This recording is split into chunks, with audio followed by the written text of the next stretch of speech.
Right now, somewhere, a manipulator is about to lose the one person who used to chase them, and they have absolutely no idea it already happened. There was no fight, no slammed door, no dramatic exit. The person just stopped reacting, and that silence is going to undo them more completely than every argument they've ever survived combined. If you've ever wondered what actually breaks someone's grip on a person, it isn't a bigger fight. It's the opposite. It's the moment the fighting simply stops and something far more unsettling takes its place.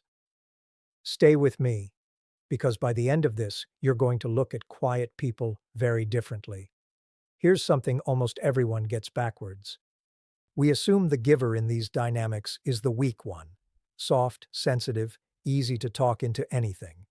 And we assume the manipulator is the strong one, confident, in control, always a step ahead. That's the story we've all been sold in movies, in gossip, in every warning your friends ever gave you. But psychologically, it's nearly the opposite of the truth. The manipulator isn't strong. The manipulator is running on empty, and everything they do exists to solve that one problem. The giver, on the other hand, usually starts out full of patience, full of forgiveness, full of second chances. And for a long time, that fullness is exactly what keeps them stuck, because someone with that much to offer keeps offering it, long after it's stopped being deserved. Think about it this way for a second. A person who is genuinely internally secure doesn't need constant reassurance that they matter. They don't need to be the center of every conversation, the reason behind every mood in the room, the deciding factor in whether someone else's day goes well or badly. The need for that level of constant confirmation isn't a symptom of strength. It's a symptom of a very specific kind of emptiness, one that can only be temporarily filled by borrowing it from someone else, over and over, because it was never built to hold itself. But fullness has a floor. And when a generous person finally hits it, something happens that catches almost everyone off guard, including the person who caused it. Let me walk you through how this actually unfolds, because the ending only makes sense once you understand the shape of the whole thing. Picture a woman named Naomi. She meets a man named Colin at a mutual friend's dinner party, and he is, by every surface measure, magnetic, funny, intense, a little bit wounded in a way that makes you want to understand him better. He tells her about a rough childhood, a string of people who let him down, and she listens the way she listens to everyone, completely, generously, without judgment. Within a few months, Naomi has quietly become the emotional infrastructure of the relationship. She smooths over his bad moods. She explains his behavior to her friends before they can even ask. She tells herself that if she's patient enough, consistent enough, understanding enough, the sharper edges will eventually soften. Nobody around her sees it happening in real time, because it never arrives as one obvious moment. It arrives as 100 small ones, canceling a night out because he seemed tense earlier, rehearsing how to bring up something that bothered her so it wouldn't set him off, telling herself more than once that she was being too sensitive, a phrase she'd started borrowing from him without noticing where it came from. This is the first stage, and I want to call it the feeding stage, because that's exactly what it is. Naomi isn't being naive here. She's being exactly who she has always been: warm, forgiving, willing to see the good in someone difficult. The problem is that a person like Colin can sense that warmth from across a room, and to him, it doesn't register as a virtue. It registers as a resource, an account he can withdraw from whenever he needs to, with no real expectation of ever paying it back. So a rhythm forms. Small cruelties, followed by big, convincing apologies. A few days of coldness, followed by a sudden, overwhelming burst of affection. Just enough warmth to keep hope alive. Just enough distance to keep her chasing that warmth like it's the only thing worth chasing. This isn't random. Reward that arrives unpredictably creates a far stronger pull than reward that arrives on a steady schedule, because the brain can't relax into a pattern it can't fully predict. so it stays locked in, always hoping the good version shows up again. Naomi, without ever choosing to, becomes attached not to who Colin actually is, but to the version of him she keeps hoping will finally stick around. There was a stretch of about 2 weeks, early on, that Naomi would later describe as the best of the entire relationship. Colin brought her flowers for no reason. He remembered a story she'd only mentioned once. He apologized, unprompted, for something he'd said months earlier that she thought he'd forgotten entirely. She held on to that stretch of 2 weeks for the better part of a year afterward, replaying it every time things got cold again, using it as proof that the real Colin, the good one, was still in there somewhere, waiting to come back if she just stayed patient enough. For a long stretch, this works exactly the way Colin needs it to. But underneath the surface, a cost is quietly accumulating that he never accounts for, because he's never had to before. That cost is exhaustion, and exhaustion eventually always collects on what it's owed. This brings us to the second stage, the one almost nobody talks about honestly, because it's the most uncomfortable part of the whole story. I'll call it the noticing stage. This is where Naomi starts to see the pattern instead of simply living inside it. She replays old arguments and realizes the apologies never actually changed anything that followed them. She notices she's been shrinking her own opinions, apologizing for things that were never her fault, tiptoeing through conversations in her own home. And the strange thing about this kind of awareness is that it doesn't bring relief right away. It brings more pain, because now she can't stop seeing it. She remembers the exact night it started to crack open for her. She'd canceled plans with her sister for the third time that month because Colin was in one of his moods, and driving home afterward, alone, she caught herself in the middle of a sentence she'd said out loud 100 times before. He's just going through a lot right now. And for the first time, she actually heard herself say it. She sat in her car in the driveway for almost 20 minutes before she could make herself go inside. Here's your rehook, because this next part explains something that confuses almost everyone watching from the outside. This is the stage where someone will say, out loud, "I know this is bad for me and I still don't want to leave yet." That sentence sounds like a contradiction, but it makes complete psychological sense. Seeing a trap clearly and being ready to walk out of it are two entirely different processes, and one doesn't automatically produce the other. Naomi oscillates during this stage.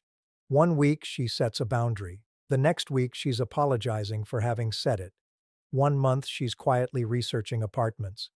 The next month she's convinced herself this time will actually be different. And here's the part that matters most for understanding what happens to Colin during all of this. The noticing stage is exactly when someone like him becomes the most volatile. Even if he can't name it consciously, he can feel that his usual moves aren't landing quite as deep as they used to. And instead of easing off, people like this almost always escalate. This is when the sudden extravagant gestures show up out of nowhere. This is when the guilt trips get more elaborate, the sob stories get more convincing, the promises get bigger and more specific. It isn't a change of heart. It's panic, wearing the costume of romance. Someone who feels their grip loosening will almost always squeeze harder before they ever consider letting go. Naomi noticed this happen almost like clockwork. The same week she quietly started looking at apartment listings on her phone at night, Colin suddenly wanted to talk about the future in a way he never had before. He brought up moving in together, a trip he wanted to plan for her birthday, a version of commitment he'd avoided for the entire relationship up until that exact moment. It would have worked if it had happened 8 months earlier. It landed differently now because she'd already started collecting the evidence that these bursts never actually lasted longer than a few weeks before the old pattern crept back in. But here's the thing about squeezing a grip on someone who's already halfway to waking up. It stops working the way it used to. Every escalation actually speeds up the exact outcome he's trying to prevent, because every failed attempt hands Naomi one more piece of evidence, one more data point that the story she's been telling herself about him stops holding together. Which brings us to the turning point. The moment this entire video is actually building toward. I call this the vanishing stage, and it's the most misunderstood moment in the entire pattern because from the outside, it looks like absolutely nothing is happening. There's no blow-up, no screaming match, no dramatic scene you'd see acted out in a movie. Naomi simply stops. Stops explaining her side of things. Stops trying to make Colin understand her. Stops waiting for an apology that was never actually going to arrive in the form she needed. This is not the same thing as giving up, and that distinction matters enormously. It's something else entirely, and it's the part that unsettles someone like Colin more than almost anything else, because a person like him can survive being rejected. Rejection still means he's being reacted to, which still means he matters enough to provoke something. What he cannot survive is becoming irrelevant. And that is precisely what this vanishing stage delivers, quietly and completely. There's a specific evening Naomi remembers as the real turning point, though nothing dramatic happened in it.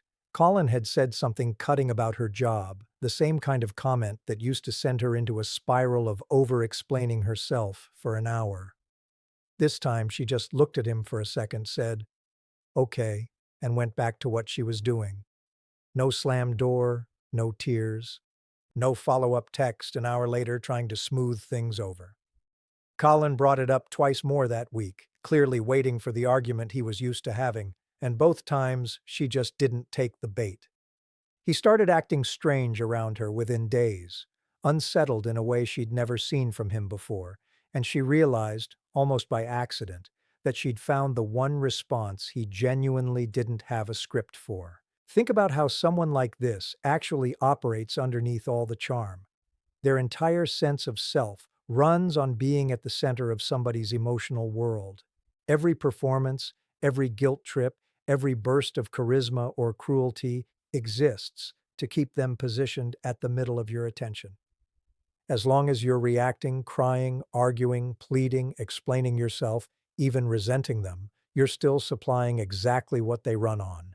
Being hated intensely still feels better to them than being forgotten indifferently, because at least hatred is a signal, and a signal to someone built this way is the only thing that confirms they still exist to you at all.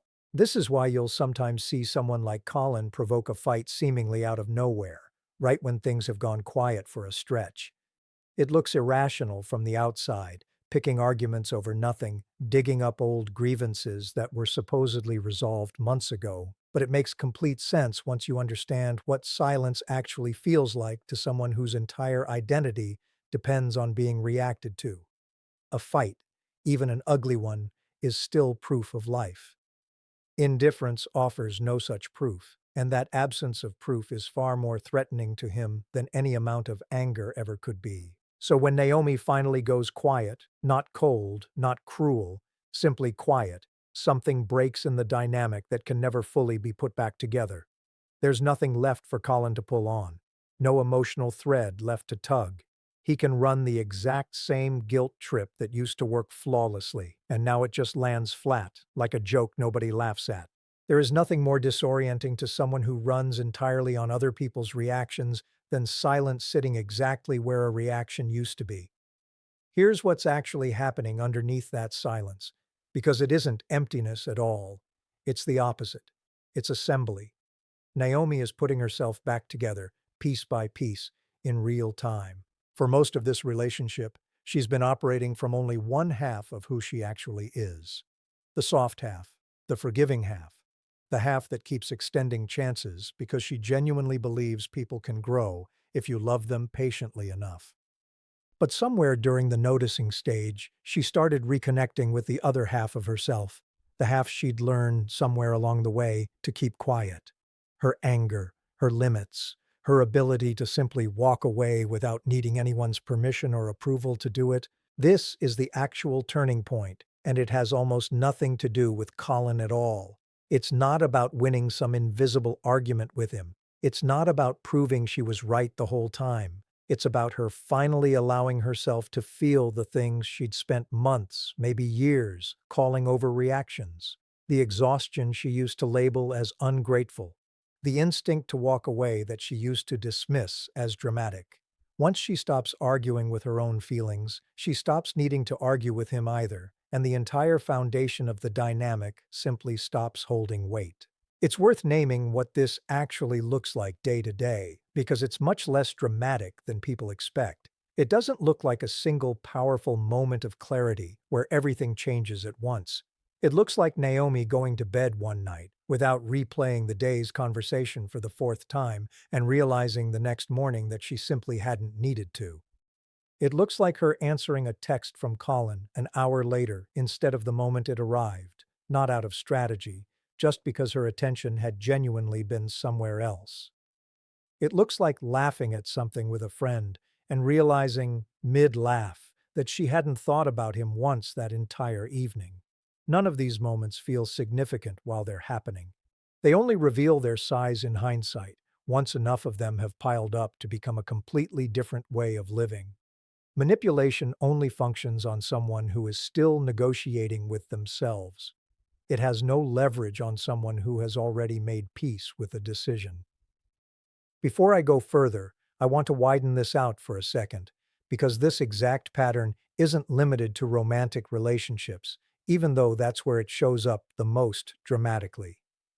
The same three stages play out with a manipulative friend, a controlling parent, even a boss who runs a team on fear and sudden praise instead of consistency.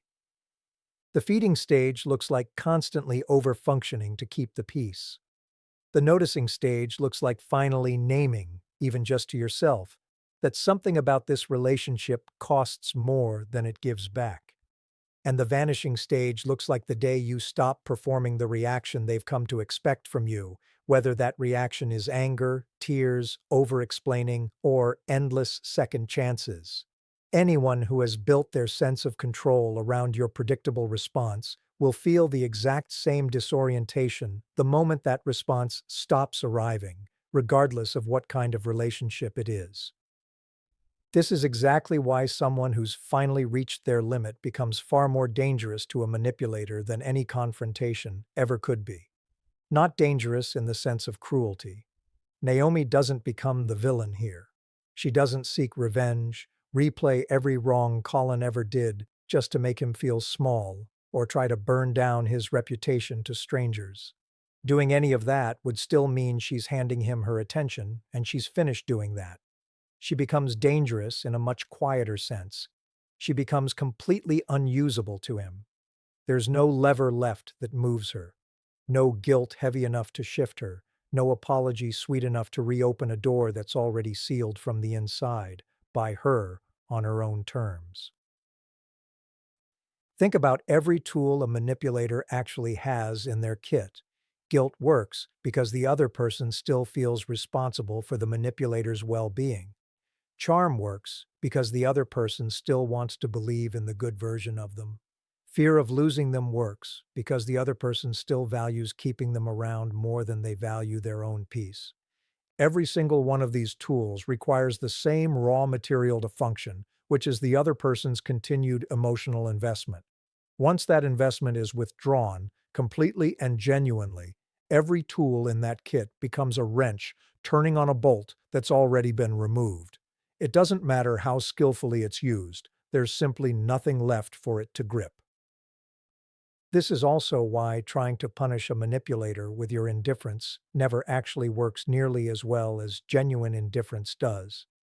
If you're staying quiet specifically to make a point, to teach them a lesson, to finally make them feel what you felt, some part of you is still deeply invested in their reaction to your silence. That's not the vanishing stage. That's just the noticing stage wearing a very convincing disguise. The real version of this has no audience in mind at all. It isn't performed for him to notice. It's simply what happens when you've genuinely stopped needing him to understand anything. And here's something almost nobody says out loud about this transformation. It doesn't make her hard or cold or unfeeling for the rest of her life. She doesn't stop being a deeply feeling person. She still notices things other people walk right past. She still cares about the people in her world with the same intensity she always has.